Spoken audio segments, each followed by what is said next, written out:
matter to you. The latest and most accurate updates. A fresh start to a new day. The Breakfast News, Monday to Friday, 8 a.m. on DD India.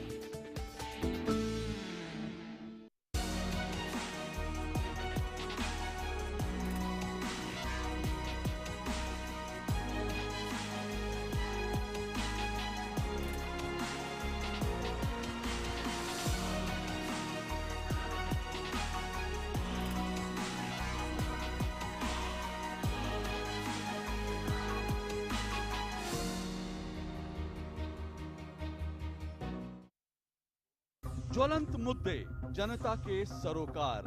एक नया भारत बनाने का इरादा मन में है। देश के अंदर एक वैसा वातावरण जब बन रहा है कि लोगों को शुभा है। रंगे हाथ पकड़ने के बाद कितनी जोर से शोर मचाई जा सकती है। बेबाक अंदाज में पक्ष विपक्ष से सवाल। आप उस संसद के प्रति जवाब दे है ना। ये नैरेटिव देगा कि वहां पर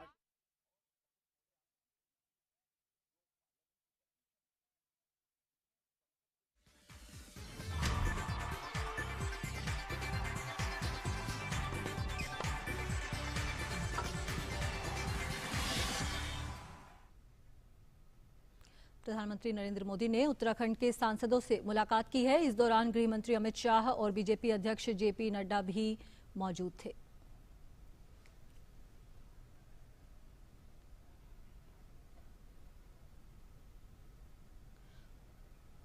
और जानकारी देने के लिए हमारे साथ जुड़ रहे हैं हमारे संवाददाता अरुण शर्मा। जी अरुण, प्रधानमंत्री ने उत्तराखंड के प्रतिनिधियों से मुलाकात की है। क्या चर्चा रही इस मुलाकात के दौरान? देखिए, हम जानते हैं इस बात को सोचिएगा किस तरह से जो त्रासदी का सामना किया है उत्तराखंड ने, और जिस तरह से हम देख सकते हैं कि कैसे गृह मंत्री अमित शाह और जो तमाम सांसद है उत्तराखंड के, उन्होंने प्रधानमंत्री नरेंद्र मोदी से बातचीत की है। और प्रधानमंत्री नरेंद्र मोदी ने कल भी ट्वीट करके जानकारी दी थी कि उत्तराखंड में जिस तरह की त्रासदी हुई है उस पर लगातार मॉनिटरिंग की जा रही है। सरकार मॉनिटर कर रहा है, वो खुद इस स्थिति पर नजर बनाए हुए हैं और लगातार जो भी हर संभव प्रयास होगा वो किया जाएगा। हम आपको ये भी बता दें कि इस बैठक के अंदर गृह मंत्री अमित शाह खुद मौजूद रहे हैं और उन्होंने भी कल इस बात को कहा था कि जल्द से जल्द उम्मीद की जा रही है कि उत्तराखंड एक बार दोबारा पटरी पर लौटेगा और स्थिति धीरे धीरे अब वहां पर सामान्य होती जा रही है। सबसे लेकिन गौर करने वाली बात यह है कि जो तमाम सांसद थे उन्होंने एक तरह से प्रधानमंत्री नरेंद्र मोदी से मुलाकात की और बातचीत के दौरान इस बात को भी उन्होंने रखा है कि किस तरह से जो उत्तराखंड में जिस तरह की त्रासदी हुई है किन कारणों से हुई है और क्या वहां पे इस समय पर ग्राउंड लेवल पर हालात हैं। इन तमाम मुद्दों को एक तरह से उन्होंने जानने की कोशिश की है। हम इस बात को जानते हैं कि प्रधानमंत्री Narendra Modi disaster resilient infrastructure की वकालत करते हैं।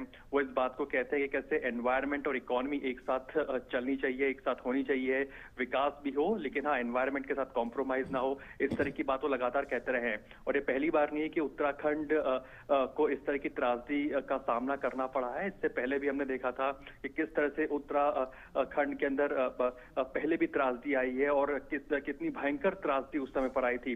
लेकिन प्रधानमंत्री नरेंद्र मोदी एक तरह से लगातार मॉनिटरिंग कर रहे हैं। जो प्राइम मिनिस्टर्स ऑफिस है वो लगातार इस चीज की मॉनिटरिंग कर रहा है और जो भी हर संभव प्रयास है वो किए जा रहे हैं कि उत्तराखंड को दोबारा एक तरह से किस तरह से पटरी पर लाया जा सके। जो संकट इस समय पर जो कल हमने देखा जिस तरह से कहर बरपा उत्तराखंड के ऊपर, तो कैसे उत्तराखंड एक बार फिर से दोबारा अपने पैरों पर खड़ा हो। और जैसा कि हम जानते हैं कि उत्तराखंड के जो चीफ मिनिस्टर हैं उन्होंने भी लगातार एरियल सर्वे किए हैं और लगातार उन्होंने इस बात को रखा है कि ग्रेजुअली जो लोग फंसे हैं उनको किस तरह से निकाला जा सके और प्राइमरली कैसे सिचुएशन को नॉर्मल की तरफ लेकर के आया जा सके। तो इन सांसदों ने और एक तरह से जो गृह मंत्री अमित शाह जो इस बैठक में मौजूद हैं जाहिर तौर पर इन तमाम मुद्दों और इन बिंदुओं के ऊपर एक तरह से बातचीत की है जहां तक प्राइमरीली जो उत्तराखंड की त्रासदी की बात की जाती है। तो जी अरुण, ये प्रतिनिधि हैं उत्तराखंड का प्रतिनिधित्व करते हैं, ये जो सांसद आए हैं मिलने के लिए प्रधानमंत्री से और गृह मंत्री भी इनके साथ मौजूद थे।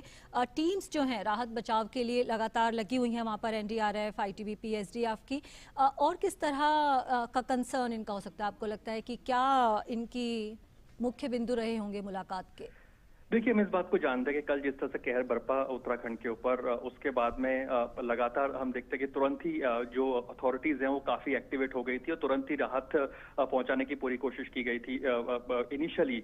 दूसरी बात कि अब ग्रेजुअली जिस तरह से सेंटर और स्टेट दोनों कोऑर्डिनेशन के साथ में काम कर रहे हैं और प्राइमरीली जो भी इनिशियल लेवल पर जो भी जरूरत होती है उसको मुहैया कराया जा रहा है। नंबर वन कि कैसे जो लोग फंसे हैं उनको एक तरह से निकाला जा सके। दूसरी सबसे बड़ी बात कि सेंटर और स्टेट किस तरह से कोऑर्डिनेशन में आ सकता है, जिसकी वजह से जो भी स्टेट्स की रिक्वायरमेंट है ग्राउंड लेवल पर सेंटर कैसे उसे पूरा कर सकता है। जैसे कि कल गृह मंत्री अमित शाह ने खुद कहा था कि वो लगातार टच में है जहां तक उत्तराखंड की अथॉरिटीज और उत्तराखंड के चीफ मिनिस्टर के साथ में उन्होंने भी बातचीत की है और जो कुछ हर संभव प्रयास किए जा रहे हैं कि कैसे उत्तराखंड को वापस से बैक टू नॉर्मलसी की तरफ लेकर के आया जा सके। नंबर टू, तीसरी सबसे इंपॉर्टेंट बात जो कि डोमिनेट जिसने किया होगा जहां तक इस बैठक की बात की जाए तो कि किस तरह से इस तरह के जो डिजास्टर्स होते हैं उनको रोका जा सके, क्योंकि हम जानते हैं कि उत्तराखंड पहले भी इस तरह की त्रासदी को झेल चुका है। प्रधानमंत्री नरेंद्र मोदी, जैसे कि मैंने पहले भी आपको बताया कि वो डिजास्टर रेजिलेंट इंफ्रास्ट्रक्चर की बात करते हैं, कैसे एनवायरमेंट के साथ कॉम्प्रोमाइज ना हो इस पर उनका बल और फोकस रहता है। तो किस तरह से ग्राउंड लेवल पर